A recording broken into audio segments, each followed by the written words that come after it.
શક્તિ ગુજરાત પ્રદેશ દ્વારા વિદ્યાભારતી સંલગ્ન વિદ્યાલયોમાં નવનિયુક્ત આચાર્યોનો પ્રશિક્ષણ વર્ગ 7 મે થી 19 મે દરમિયાન શ્રી સરસ્વતી વિદ્યાધામ કરજણ ખાતે આયોજિત કરવામાં આવે. આ વર્ગમાં નવનિયુક્ત શિક્ષકો એટલે કે વિદ્યાભારતીની સંકલ્પનામાં આચાર્યોને સવારે 6 વાગ્યાથી લઈને સાંજના 10:30 સુધી જ્ઞાનાર્જન પ્રક્રિયા, શિક્ષણના મૂળભૂત તત્વો અને શિક્ષકત્વની આચાર્ય તત્વ તરફની ગતિને લઈ જવાના શુભ સંકલ્પો સાથે યજ્ઞથી લઈને યોગ સુધી અને ધ્યાન સુધીની યાત્રા દ્વારા 50 જેટલા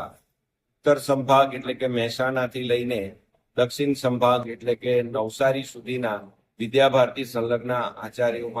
વિદ્યાલયોમાં નવનિયુક્ત પામેલા 50 જેટલા આચાર્યોને અહીંયા પ્રશિક્ષિત કરવામાં આવે.